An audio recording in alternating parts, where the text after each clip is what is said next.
Estas son las bandas armadas de Guayaquil y la costa. Esa es una de las grandes caletas del microtráfico en Ecuador. Ese soy yo, Anderson Boscan. Estoy sintonizando la posta desde la cárcel. Sí, justo al lado de los inhibidores. Y esa soy yo, Mónica Velázquez, con los escuadrones de élite de las bandas organizadas, donde nunca antes ha estado un equipo de periodistas. Pero antes de llegar hasta aquí, hay muchas cosas que tenemos que contarles.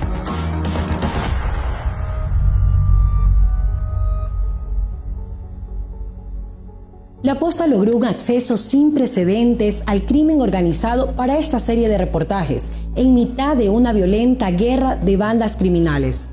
Por primera vez, un equipo periodístico tuvo la sagacidad para documentar dentro y fuera de las prisiones las estructuras grandes que controlan todo en el país, desde el crimen organizado, el narcotráfico, los pabellones violentos, las entrevistas con los líderes. Presenciamos la distribución del microtráfico, estuvimos presentes en sus ritos, retratamos a sus sicarios y volvimos aquí, a la redacción, para contarles esta historia que es la más profunda inmersión en el mundo delincuencial ecuatoriano. Es un mundo que hoy se convierte en titulares por las reiteradas masacres en las cárceles, pero que no se puede entender sin echar una mirada a lo que fueron ayer en las calles. Este es un cuadro de la Policía Nacional sobre el crimen organizado, adaptado por nuestro equipo para seguridad de nuestras fuentes de inteligencia. Básicamente, Ecuador ha sido controlado la última década por la fuerza de los choneros, una banda que asumió presencia nacional y que llegó a controlarlo todo: las cárceles, las esquinas del microtráfico, la cooperación con el narco, la industria, el sicariato, todo bajo el mando de Jorge Luis Zambrano, a quien la policía llamaba Rasquiña y sus hombres JL. JL inició su vida como ladrón, luego como sicario, pero no fue hasta que dominó las cárceles que su figura se volvió legendaria en el mundo criminal. Al mando de los centros penitenciarios, JL logró una tensa paz, que nunca se desbordó en violencia extrema. En el camino hacia el poder se dio mucho. JL permitió que sus hombres más cercanos lideraran sus propias subdivisiones de los choneros, aunque siempre bajo su mando. Y así convirtió a su estructura en una verdadera corporación. El mapa se amplió mucho. Alias Fito y alias Javi, sus más cercanos, dedicados principalmente al negocio logístico, fundaron los Águilas y sostuvieron gran parte de los históricos choneros, con presencia destacada en Manabí. Alias Junior, quien cayó en prisión por sicariato, se convirtió velozmente en el brazo armado bajo la denominación de los Fatales. Alias Pipo, a quien la policía da por muerto, fue el líder de los Lobos, dominante en la Tacunga y la Sierra Centro. Alias Willy, un ex guía penitenciario incorporado a la banda, dirige desde fuera de la prisión a los Tiguerones. Por su parte, la banda de dominio territorial Chone Killers, que cuenta para sí casi todo el mapa de Durán, quedó bajo el mando de alias Ben 10 y alias El Hebreo. El 20 de diciembre de 2020, la muerte alcanzó a JL, y aunque el refrán promete que a rey muerto, rey puesto, las cosas no son tan fáciles. La versión gubernamental y oficial asegura que el país es testigo de una verdadera pugna entre cárteles internacionales de la droga. Pero ya nos conocen, somos la posta, así que pocas veces nos tragamos la versión oficial. Por eso quisimos ir y decidimos ir directamente donde los protagonistas, es decir, donde el crimen organizado.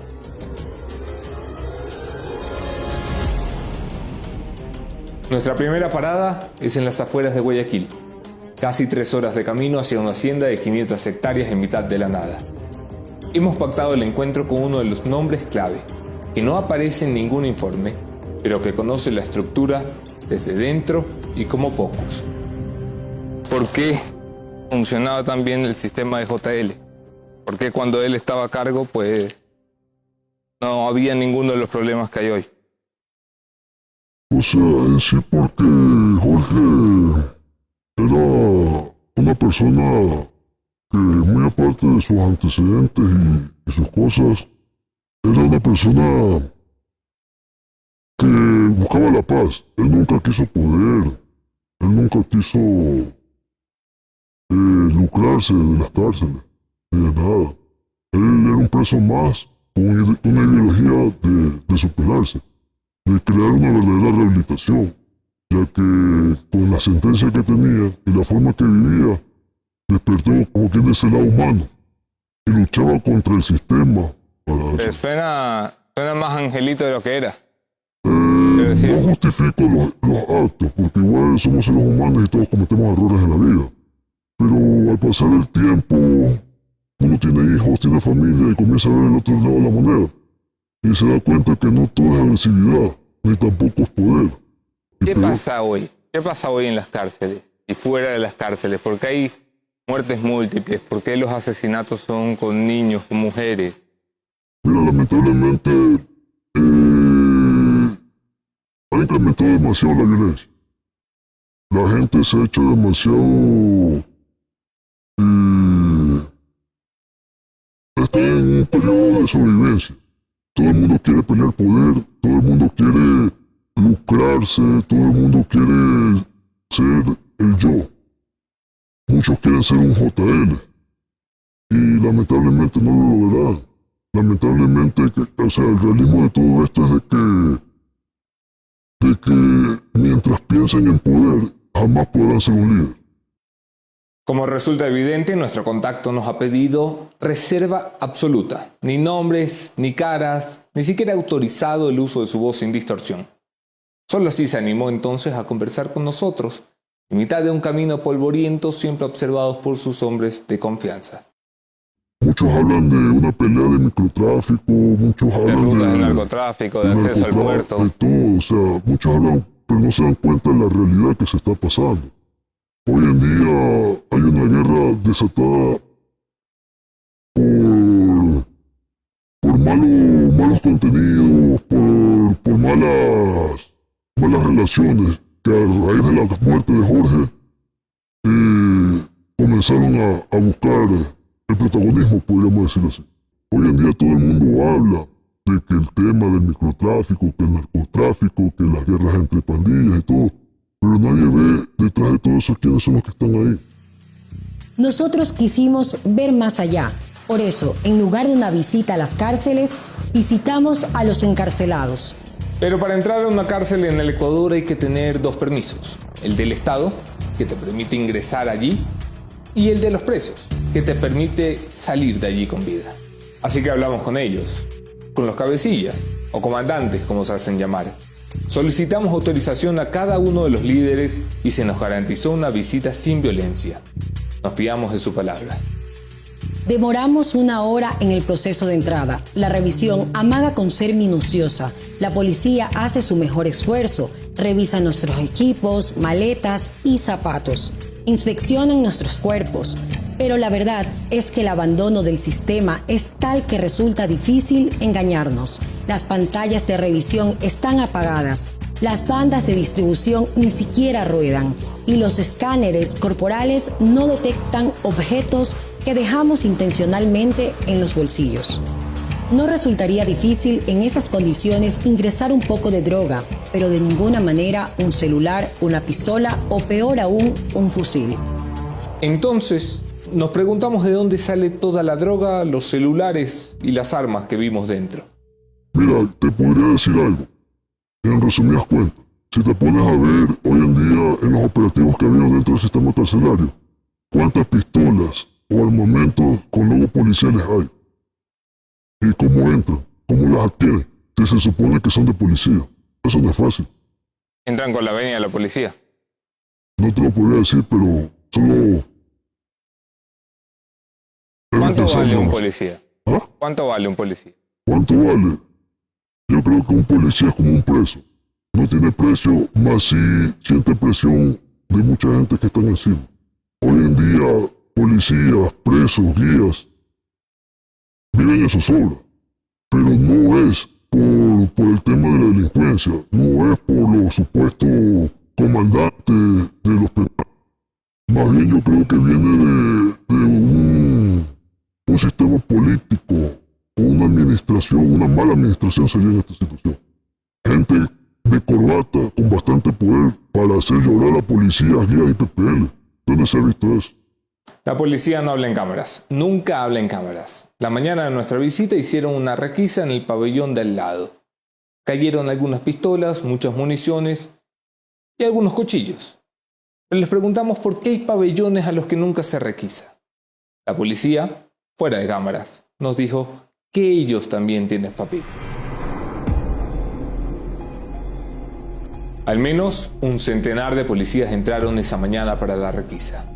Todos van armados y con celulares. Pero nadie, absolutamente nadie, lleva control de cuántas armas entran y cuántas salen. Así que no hay forma de saber si la requisa es requisa o es un refil solicitado por las mafias. Allí estamos, rodeados de un bien intencionado grupo de guías que está dispuesto a arriesgar su integridad para que hagamos nuestro trabajo. No exageramos, ellos no tienen armamento letal y el que llevan no tiene municiones, ni siquiera eso les provee el Estado. Hacen su trabajo como pueden, incluso con sus propios recursos. Entramos todos juntos hasta la puerta de uno de los pabellones donde uno de nuestros contactos nos aguarda. Los pabellones tienen la dimensión de una cuadra amurallada con paredes de 5 metros de alto. En la punta está el vigía, siempre armado. En esta ocasión ha bajado el fusil de largo alcance como cortesía por nuestra visita. Abajo, el llavero, un preso que controla la entrada y salida del pabellón, abre la mirilla y nos pide esperar. Ahí viene papito ya. Esperamos cerca de 20 minutos, mientras aguardamos la orden de ingreso que permita a los guías y a este equipo pasar por esa puerta, de la que solo los presos tienen las llaves, no el Estado. Uno de los guardias trata de convencernos, por última vez, de que se trata de una mala idea. Cuando crucemos esa puerta, nos dice, nuestra vida depende de ellos. Tiene razón. Y estamos allí, a las puertas del pabellón 2. En el sistema penitenciario, cada pabellón pertenece a un comandante. Y al ingreso a la cárcel te preguntan a qué pabellón quieres ir porque nadie quiere terminar en el pabellón equivocado. Así fue como la cárcel terminó repartida como un pastel. El pabellón 1 es de Latin King, el pabellón 2 es del Ben 10 con Israel, el pabellón 3 es de mi compa Junior, el 4 del Latin King, el 5 yo lo manejo, el 6 mi compa Junior, el 7 mi compa Junior, ahí está el agua.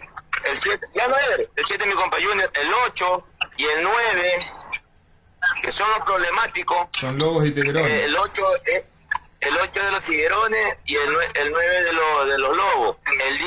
El 10 de este man de Orlando, de Samir. El 11 de Latin King y el 12 es mío. ¿Crees que a la política le interesa arreglar el problema de las cárceles?